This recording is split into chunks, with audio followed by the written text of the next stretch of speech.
జై శ్రీమన్నారాయణ. జ్ఞానానందమయం దేవం నిర్మలాస్ఫటికాకృతిం ఆధారం సర్వవిద్యానాం హైగ్రీవోపాస్మహే. ఆపదాపహర్తారం దాతారం సర్వసంపదాం లోకాభిరామం శ్రీరామం భూయో భూయో నమామి. మనము ఇప్పుడు ఈ వీడియోలలో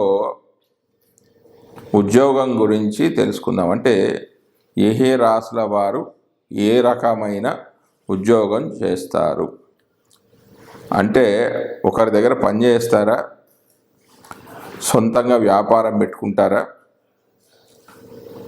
మరియు ఒకరి దగ్గర పని చేస్తే అది ప్రైవేట్గా చేస్తారా లేకుంటే గవర్నమెంట్ జాబ్ చేస్తారా, అలా చేయడానికి గల గ్రహ సంపత్తి ఏంటి, ఏ గ్రహాలు బలంగా ఉంటే తన సొంత కాళ్ళ మీద తాను నిలబడతాడు, ఏ గ్రహాలు బలంగా ఉంటే ఒకరి దగ్గర పనిచేస్తాడు అన్నది మనం కులంకషంగా ఈ వీడియోలో మనం పరిశీలిద్దాం. ఉద్యోగమా లేదా స్వయం ఉపాధి? మనిషి తన కుటుంబాన్ని తనను పోషించుకోవడం కోసం ఏదో ఒక పని చేయాలి.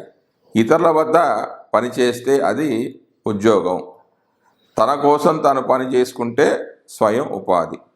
జాతకం పరిశీలించేటప్పుడు ఆ వ్యక్తి ఉద్యోగం చేస్తాడా, చేస్తే ఎంతకాలం చేస్తాడు, లేదా సొంత వృత్తిని ఎన్నుకుంటాడా అన్న విషయం పరిశీలిస్తే తెలుస్తుంది. దీనిని విచారణ చేయడానికి పనికి వచ్చే గ్రహ భావ యోగాలను ఇప్పుడు తెలుసుకుందాం. లగ్నాధిపతి, షష్టాధిపతి వీరిద్దరిలో ఎవరు బలంగా ఉన్నారో చూడాలి. లగ్నాధిపతి రాశి, నవాంశ, దశమాంశంలో షష్టాధిపతి కంటే బలంగా ఉంటే స్వయం ఉపాధి అనేది ఉంటుంది. అంటే లగ్నం అంటే నేను అన్నమాట. అలా షష్టాధిపతి బలంగా ఉంటే ఇతరులకు సేవ, అంటే అది సేవ ప్రైవేట్గా కావచ్చు లేకపోతే గవర్నమెంట్ ద్వారా కూడా కావచ్చు, చేసి ధనార్జన అనేది సంపాదిస్తాడు. దశమాధిపతి కంటే షష్టాధిపతి బలంగా ఉంటే ఉద్యోగము, ఒడిదుడుకులు, తరచూ ఉద్యోగంలో మార్పులు అనేవి చెందుతూ ఉంటాయి. తృతీయ స్థానం అనేది విక్రమస్థానం. ఈ స్థానము జాతకుని చురుకుతనాన్ని, ముందుకు చొచ్చిపోయే శక్తిని సూచిస్తుంది. ఇక నవమం భాగ్యస్థానం లేదా పూర్వ పుణ్య స్థానం. ఆ దశమ స్థానం కర్మ లేదా ఉద్యోగ స్థానం. తృతీయానికి 9, 10 భావాలతో లేదా ఆ స్థానాధిపతులతో కలయిక లేదా వీక్షణ, పరస్పరం పరివర్తన చెందడం కానీ జరిగిన, లేదా తృతీయంపై శుభగ్రహాల దృష్టి లేదా తృతీయాధిపతి బలం కలిగి ఉంటే ఆ జాతకులు తన సొంత వృత్తిని ఎన్నుకుంటారు. బృహత్ పరాశర హోరా శాస్త్రంలో రవి, చంద్ర, కుజ, రాహువులు పూర్ణ గ్రహాలని, బుధ, గురు, శుక్ర, శని, కేతువులు జీవగ్రహాలని చెప్పబడింది. ఏ జాతకంలోనైనా 7 నుంచి 12 భావాల్లో కానీ 10 నుంచి 3వ భావం మధ్యలో కానీ 5 లేదా అంతకంటే ఎక్కువ గ్రహాలు ఉండాలి. ఈ 5 గ్రహాలలో కనీసం 2 గ్రహాలు పూర్ణ గ్రహాలు ఉండాలి. ఇలా ఉంటే తన కాళ్ళపై తాను నిలబడతాడు, లేదా ఉన్నతమైన స్థితిలో అంటే ఉద్యోగంలో అధికారం చెలాయించగలిగేవారే ఉంటారు.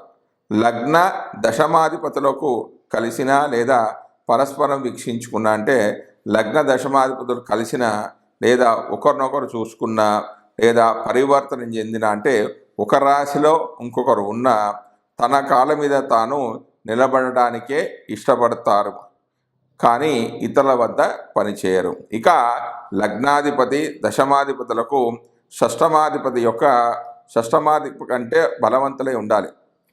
లగ్నాధిపతి కానీ దశమాధిపతి కానీ ఈ విషయంలో షష్టాధిపతి కంటే బలవంతులై ఉండాలి. సాధారణంగా ఉద్యోగం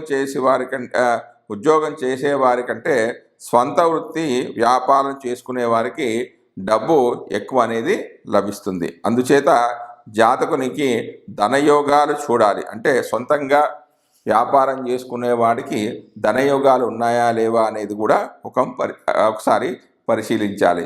ఇందు లగ్నము, ఇందు లగ్నాధిపతి ఈ యొక్క ధనార్జనను సూచిస్తాడు. అంటే ఆ జాతకుడికి ధనయోగాలు ఉన్నాయా లేదు అనేది ప్రత్యేకంగా జెమినిలో చెప్పిన ఇందు లగ్నాన్ని మరియు ఇందు లగ్నాధిపతిని పరిశీలించాలి. వాటిని బట్టి ఉద్యోగమా లేదా సొంతంగా చేసుకోవడమా అనేది తెలుసుకోవచ్చు. శని జాతకంలో యోగకారకుడైన ఉచ్చ మూల త్రికోణంలో ఉండి రాశి నవాంశ దశమాంశ చక్రాల్లో లగ్న చంద్రులను దశమం దశమాధిపతిని చూస్తే స్వంత కాళ్ళపై నిలబడి సంపాదిస్తాడు. కానీ శని 6, 8, 12 భావాలతో సంబంధం కలిగి ఉంటే ఈ యోగం అనేది ఫలించదు. సంపాదన మొదలుపెట్టే వయసు వచ్చినప్పుడు ఆ కాలంలో అనుకూలమైన దశాంతర్దశలు వస్తే స్వయం ఉపాధిని పొందే అవకాశం ఉంది. అలా కాకుండా ప్రతికూలమైన దశ అంతర్దశలు ఉంటే ఏదో ఒక పనిలో సర్దుకుపోవలసి వస్తుంది. ఇక వ్యాపారం గురించి మనం పరిశీలిస్తే జాతకంలో లగ్నము చంద్రుడు లేదా ఇద్దరూ తగినంత బలంగా ఉంటే ఆ వ్యక్తి వ్యాపారం లేదా స్వయం ఉపాధి మార్గాన్ని ఎన్నుకోవచ్చు. లగ్నము చంద్రులలో ఒకరు బలహీనంగా ఉన్నప్పుడు మరొక గ్రహం బలం వీరిపై ఉంటే దీనిని అధిగమించవచ్చు. ఈ రెండు అంటే లగ్నం కానీ చంద్రుడు కానీ బలహీనంగా ఉంటే సొంత నిర్ణయాలు తీసుకునే శక్తి మరియు చొచ్చుకుపోయే గుణము ధైర్యము అనేది వారికి లోపిస్తుంది. ఇంకా రవి జాతకంలో రవి బలహీనంగా ఉంటే స్వతంత్ర జీవనానికి కావలసిన శక్తియుక్తులు జాతకంలో బలహీనంగా ఉంటాయి. అంటే రవి ఆత్మకారకుడు. అంటే తన మీద తనకు నమ్మకం ఉండాలి అంటే ఆ వ్యక్తి జాతకంలో రవి బలంగా ఉండాలి. ఏదైనా సాధించాలనే తపన తక్కువ ఉంటుంది. అంటే రవి బలహీనంగా ఉంటే ఏదన్నా సాధించాలి అనే ఒక తపన, ఆ మోటో అనేది చాలా తక్కువగా ఉంటుంది. అందువల్ల రవి కూడా తగినంత బలం కలిగి ఉండాలి. ఇక బుద్ధికారకుడు ఎవరు? బుధుడు. వ్యాపార కారకుడు కూడా బుధుడే. వ్యాపార కారకుడైన బుధుడు జాతకంలో బలహీనంగా ఉంటే విచక్షణ జ్ఞానం అనేది తక్కువగా ఉంటుంది. అంటే సందర్భానుసారంగా ప్రవర్తించే నైతిక శక్తి అనేది చాలా తక్కువగా ఉంటుంది. ప్రణాళికలు సరిగ్గా ఉండవు. అంటే ప్లానింగ్ అనేది సరిగా ఉండదు. కష్టాల నుండి బయటపడే మార్గాలు ఆచరణలోకి రావు. బుధునికి పాప సంబంధం కలిగితే చేసే పనులు కానీ వారి ఆలోచనలు కానీ మోసపూరితంగా ఉంటాయి. ఇక దాని తర్వాత అంటే రవి యొక్క బలాన్ని, బుధుడు యొక్క బలాన్ని, తర్వాత శని బలాన్ని కూడా మనం పరిశీలించాలి. శని బలంగా లేకుంటే చేపట్టిన పనుల్లో ఆటంకాలు, ఆలస్యము బాధిస్తాయి. మరోవైపు తట్టుకునే ఓర్పు అనేది నశిస్తుంది. పరిస్థితులకు ఎదుర్కొని పోరాడతారు. నిరాశావాదులుగా మారిపోతారు. ఇతరుల శ్రమను దోచుకొని తాను లాభపడుతూ ఉంటారు. తర్వాత చూడవలసింది గురుబలం. గురుబలం జాతకంలో ఉంటే దైవానుగ్రహము, అదృష్టము ఉన్నట్లే. గురువు బలహీనుడైతే కష్టాలు, అపజయం వచ్చినప్పుడు రక్షణ అనేది కరువైపోతూ ఉంటుంది. ఈ విధంగా వ్యక్తికి వ్యాపారం చేయాలంటే లగ్నం బాగుండాలి, చంద్రుడు బాగుండాలి, రవి కూడా బాగుండాలి, బుధుడు బాగుండాలి, శని దాంతోపాటుగా గురుబలం కూడా బాగుండాలి.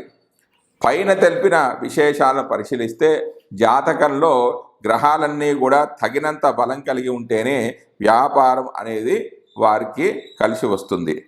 జాతకంలో లగ్నాతు చంద్రాతు 10వ స్థానం, దాని అధిపతి బలయుతులైతే సరైన సమయంలో సరైన నిర్ణయం తీసుకొని సొంత వ్యవహారాలను మొదలు పెడతాడు.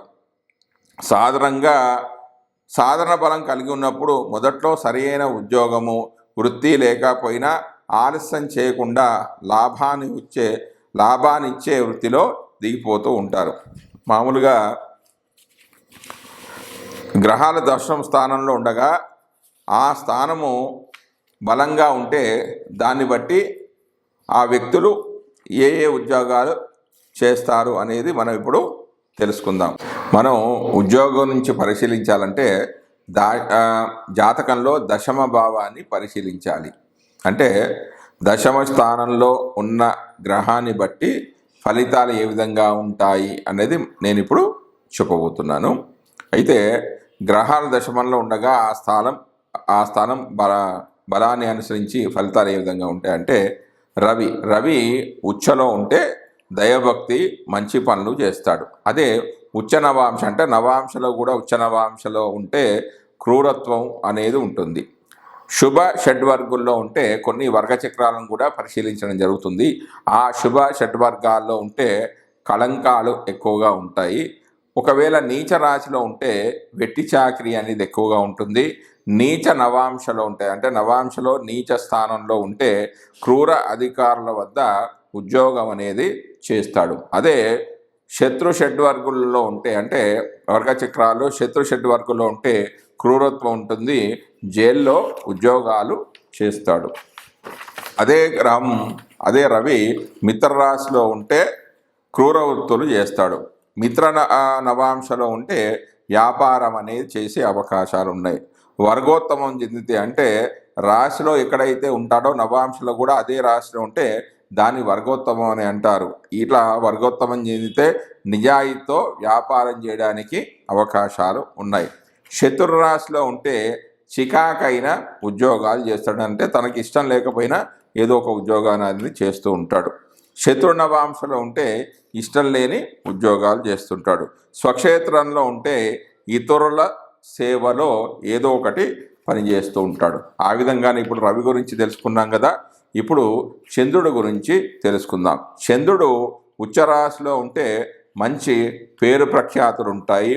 అదే ఉచ్చ నవాంశలో ఉంటే దేవతలు పెద్దలన్న భక్తి కలిగి ఉంటారు. శుభ షడ్వర్గుల్లో ఉంటే మంచి ఉద్యోగం ఉంటుంది. నీచ రాశిలో అయితే సిగ్గుపడే వృత్తిని చేస్తూ ఉంటాడు, అంటే అయిష్టంగానే ఉద్యోగాన్ని చేస్తుంటాడు. నీచ నవాంశలో ఉంటే అంటే నవాంశలో నీచ నవాంశలో ఉంటే పాప ఉద్యోగాలు అనేవి చేస్తూ ఉంటాడు. శత్రు షడ్వర్గుల్లో ఉంటే వ్యాపారాన్ని చేస్తూ ఉంటాడు. అదే మిత్ర రాశిలో ఉంటే మంచి ఉద్యోగం అనేది ఉంటుంది. మిత్ర నవాంశలో ఉంటే ఆయుధాల వ్యాపారం అనేది చేస్తుంటాడు. ఒకవేళ వర్గోత్తమం చెంది ఉంటే మేకుల వ్యాపారం అనేది చేస్తూ ఉంటాడు. స్వక్షేత్రంలో ఉంటే ప్రభుత్వ ఉద్యోగం అనేది చేస్తాడు. ఇక చంద్రుడి తర్వాత కుజుడు ఉచ్చలో ఉంటే అంటే ఉచ్చరాశిలో ఉంటే యోధుడు, సైన్యంలో ఉన్నత స్థితి అనేది ఉంటుంది, అంటే సైన్యాధికారిగా చేస్తూ ఉంటాడు. తర్వాత ఉచ్చ నవాంశలో ఉంటే రాయబారిగా ఉంటాడు, వార్తాహరుడుగా కూడా పనిచేస్తాడు. శుభ షడ్వర్గుల్లో ఉంటే సేవలు అనేది చేస్తూ ఉంటాడు. నీచ రాశిలో ఉంటే పర కలత్రం వల్ల ధనాన్ని సంపాదిస్తూ ఉంటాడు. ఇతరుల యొక్క భార్యల వల్ల ఇతనికి ధనం అనేది లభిస్తుంది. నీచ నవాంశంలో ఉన్నట్లయితే గణిత సంబంధమైన వృత్తులు అనేవి చేస్తూ ఉంటాడు. శత్రు షడ్వర్గుల్లో ఉంటే పరకలత్రం వల్ల ధనం అనేది వీరికి ప్రాప్తిస్తూ ఉంటుంది. మిత్ర రాశిలో ఉంటే గణిత సంబంధమైన ఉద్యోగాన్ని చేస్తాడు. మిత్ర రాశిలో అయితే గణిత సంబంధమైన ఉద్యోగం, మిత్ర నవాంశలో ఉన్నట్టయితే కంటికి చెందిన వృత్తులు అనేవి చేస్తూ ఉంటాడు. వర్గోత్తమం చెందితే కఠినమైన వృత్తులు అనేవి అవలంబిస్తూ ఉంటాడు.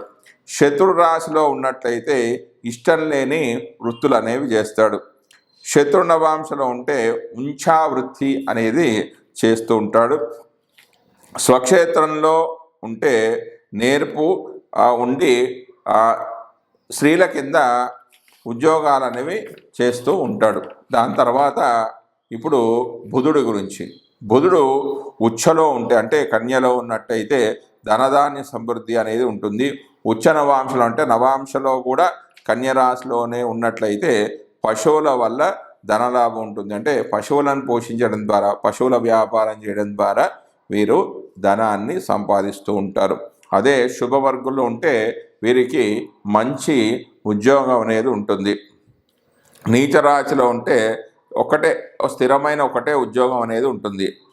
నీచ నవాంశలో ఉంటే జూదము, స్పెక్యులేషన్ వల్ల వీరికి లాభాలు అనేది వస్తుంటాయి. అంటే గుర్ర పందాలు, పేకాట, వీటి ద్వారా వ్యాపారాలు చేస్తూ లాభాన్ని పొందుతూ ఉంటారు. శత్రు షడ్వర్గుల్లో ఉంటే విదేశాల్లో ధనాదాయం ఉంటుంది, విదేశాల్లో డబ్బును సంపాదిస్తూ ఉంటారు. అదే మిత్ర రాశిలో ఉంటే సాధారణమైన ఉద్యోగాన్ని చేస్తాడు. మిత్ర నవాంశంలో ఉంటే వేరే జంతువుల ద్వారా వ్యాపారాన్ని చేస్తూ ఉంటాడు. వర్గోత్తమం అనేది చెందితే అంటే రాశిలో అయితే ఎక్కడ ఉంటే నవాంశలో కూడా అక్కడే ఉన్నాడు అనుకోండి అండి. బుధుడు రాశిచక్రంలో బుధుడు ఏ రాశిలో ఉంటే నవాంశలో కూడా అక్కడే ఉంటే దాన్ని వర్గోత్తమం చెందాడు అని అంటారు. అలా ఉన్నట్లయితే హోమాలు,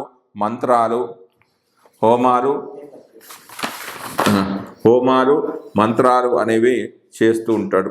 శత్రు రాశిలో ఉన్నట్లయితే కష్టం కలిగించే ఉద్యోగాలు అనేవి చేస్తూ ఉంటాడు. శత్రు నవాంశలో ఉన్నట్లయితే చెడు వృత్తులు అనేవి చేస్తూ ఉంటాడు. ఆ స్వక్షేత్రంలో ఉంటే తన సొంత రాశులు అంటే మిథునం కానీ కన్యలో కానీ ఉంటే ధార్మిక కార్యక్రమాలు చేస్తుంటాడు. అంటే దేవాలయానికి సంబంధించిన వృత్తులు చేయడం ద్వారా ధనాన్ని సంపాదిస్తూ ఉంటాడు. ఇక గురుడి గురించి, గురుడు ఉచ్చ రాశిలో ఉంటే దానగుణం అనేది ఉంటుంది. ఉచ్చ నవాంశలో ఉంటే బ్రాహ్మణ ఘోరం కలిగి ఉంటాడు. శుభ షడ్వర్గులో ఉంటే దేవ బ్రాహ్మణ భక్తి అనేది వీరికి ఉంటుంది. నీచ రాశిలో ఉంటే చేసే ఉద్యోగంలో సంతృప్తి అనేది అసలు ఉండదు. నీచ నవాంశలో ఉంటే దొంగతనాలు చేసే బుద్ధి అనేది వీరికి ఉంటుంది.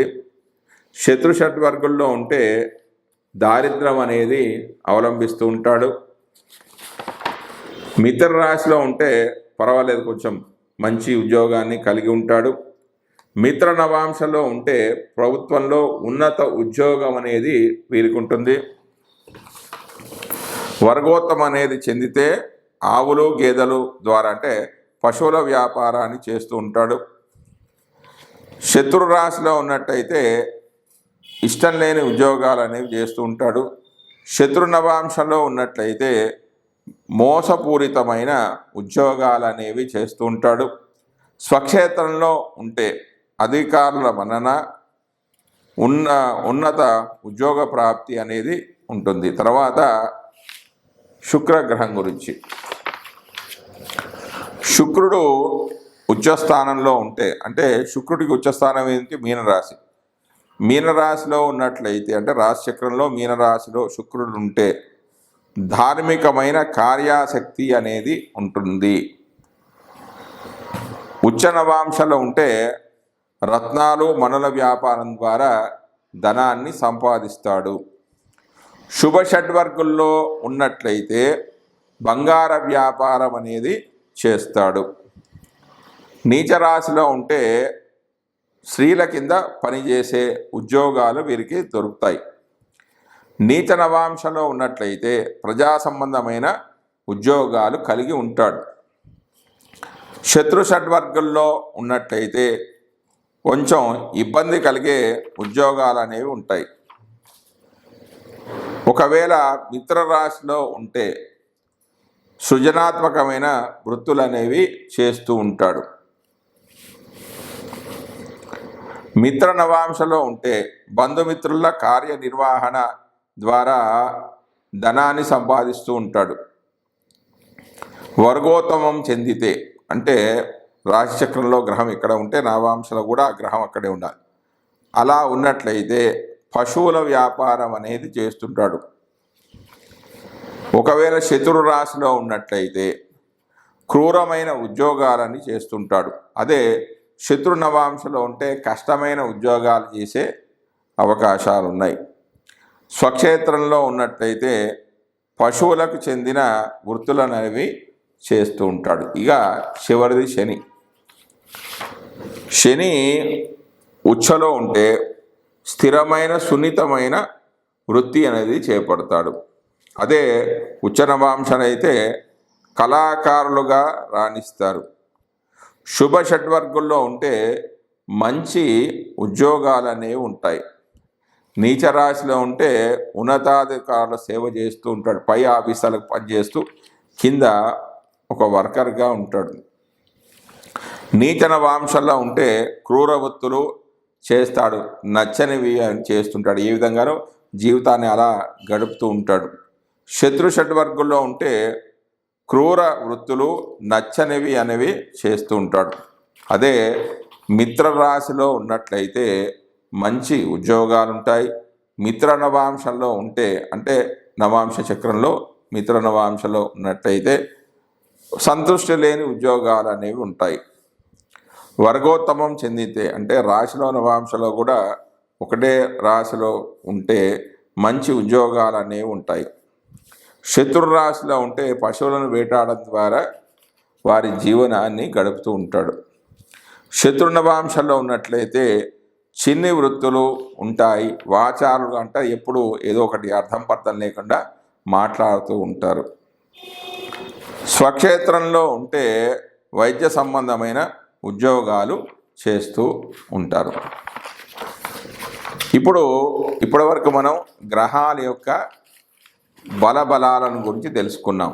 ఏ బలంగా ఉంటే ఎలాంటి ఫలితాలు వస్తాయి అని తెలుసుకున్నాం. ఇప్పుడు మేషం దశమం అయితే అందులో 9 గ్రహాలు ఉన్నప్పుడు ఫలితాలు అనేవి ఏ విధంగా వస్తాయి అనేది మనం ఇప్పుడు తెలుసుకుందాం. దశమాన్నే రాజ్యమని కర్మభావం అని అంటారు. ఇందులో ఉన్న 9 గ్రహాలు ఎలాంటి ఫలితాలు ఇస్తాయి అనేది మనం ఇప్పుడు తెలుసుకుందాం.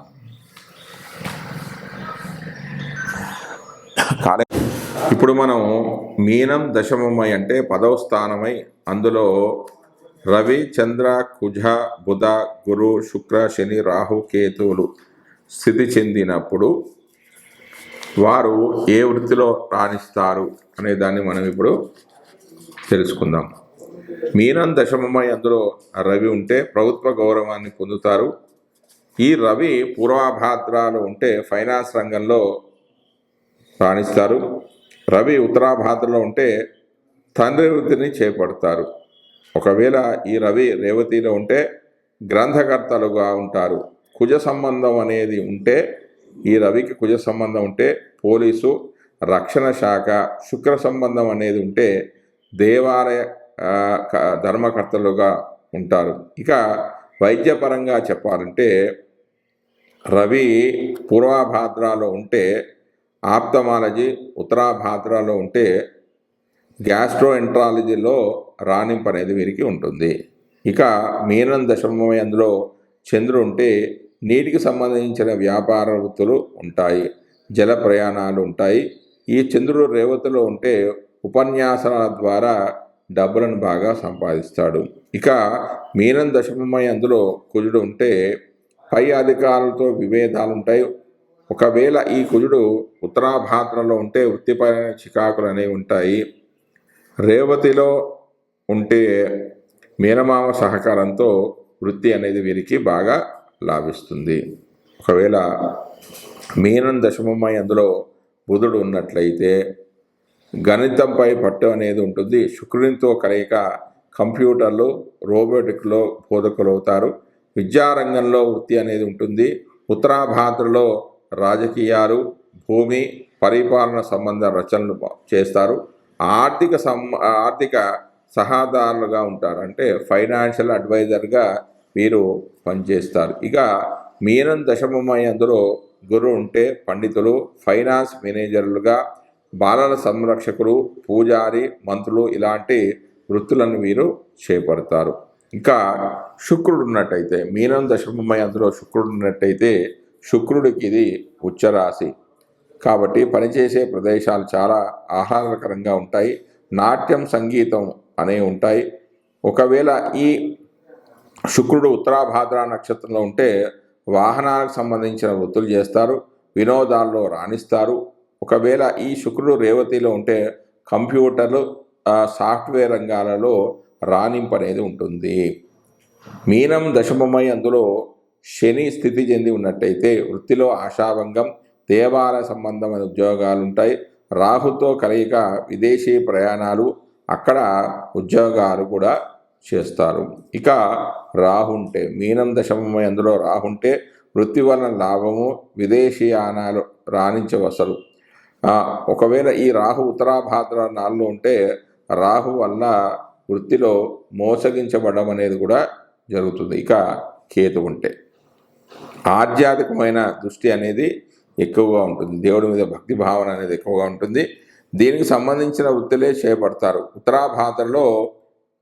ఉత్తరాభాద్ర నక్షత్రంలో కేతు ఉంటే అతీంద్రియ విషయ ఆసక్తి, ఉత్తరాభాద్రలో మతపరమైన భక్తి శ్రద్ధలు ఎక్కువగా ఉంటాయి. పూజారులుగా మంత్రోపసానులుగా రాణిస్తారు. తాంత్రిక విషయాలపై కూడా వీరికి ఆసక్తి ఎక్కువగా ఉంటుంది. ఇప్పుడు మీనంలో అంటే మీనరాశిలో వివిధ గ్రహాల వల్ల వ్యక్తులు చేసే ఉద్యోగాలు ఏంటి అనేది ఇప్పుడు మనం తెలుసుకుందాం. మీనంలో రవి ఉంటే నేవీ క్యాప్టెన్లు, సంచార వృత్తులు, నవలలు వ్రాయవారు, బుక్ కీపర్లు, రికార్డులు మెయింటైన్ చేసేవారు, అకౌంటెంట్లు, పెయింటర్లుగా ఉంటారు. మీనంలో చంద్రుడు ఉంటే సంచార వృత్తులు, బుక్ కీపర్లు, రికార్డులు మెయింటైన్ చేసేవారు అంటే రికార్డ్ అసిస్టెంట్స్, అకౌంటెంట్లు, పెయింటర్లుగా ఉంటారు. మీనంలో కుజుడు ఉంటే నేవీ క్యాప్టెన్లు, సంచార వృత్తులు, నవలలు వ్రాయవారు, బుక్ కీపర్లు, రికార్డులు మెయింటైన్ చేసేవాళ్ళు, దంత వైద్యులు, క్యాటరింగ్ సంస్థల్లో పనిచేసేవారు ఉంటారు. మీనంలో బుధుడు ఉంటే సాధన వృత్తులు, కళారంగం, జల సంబంధమైన వృత్తులు, ఉద్యోగాలు, డైరీ, బంగారం, నగర వ్యాపారం లేదా ఆ సంస్థల్లో ఉద్యోగాలు, ప్రసంగికులు, సెక్రటేరియట్లుగా ఉంటారు. ఇక మీనంలో గురుడు ఉంటే సాధారణ వృత్తులు, కళారంగము, జల సంబంధమైన వృత్తులు ఉంటాయి. ఉద్యోగ ప్రసంగికులుగా ఉంటారు. వీళ్ళు వేద బోధన, రవాణా, పర్యాటక రంగంలో ఉద్యోగులుగా పనిచేస్తారు. మీనంలో శుక్రుడు ఉంటే ఇది మీనరాశికి ఉచ్చస్థానం కాబట్టి మేధో వృత్తులు ఉంటాయి, కళారంగము, జల సంబంధమైన వృత్తులు ఉంటాయి, ఉద్యోగాలు ఉంటాయి. వేద పండితులు, రవాణా, పర్యాటక రంగంలో ఉద్యోగాలు చేస్తూ ఉంటారు. గ్రంథ రచనలుగా ఉంటారు. ఉన్నత ఉద్యోగాలు అనేవి చేస్తుంటారు. ఇక మీనంలో శని ఉంటే యంత్రాల నిర్వహణ, తోళ్ల వ్యాపారం, భూగర్భ సంబంధమైన వృత్తులు, పురాణ వేదాంత బోధన, జ్యోతిష్యలో పరిచయం చాలా ఉంటుంది. మీనంలో రాహు స్థితి చెందితే రాజకీయాలు, జల రవాణా, ప్రజా పౌర సంబంధాల్లో ఉంటారు. ఇక మీనంలో కేతు ఉంటే లైబ్రేరియన్లు, వ్యాఖ్యాతలు, రచన, ముద్రణ, ఆధునిక విద్యలైన కంప్యూటర్లు, ఎలక్ట్రానిక్స్, లేజర్లు, అటామిక్ సంబంధించిన వృత్తులతో పాటు వైద్య వృత్తిపరమైన విశేష ప్రభావాన్ని రాహుకేతులు కలిగి ఉంటారని మనం చెప్పవచ్చు. జై శ్రీమన్నారాయణ.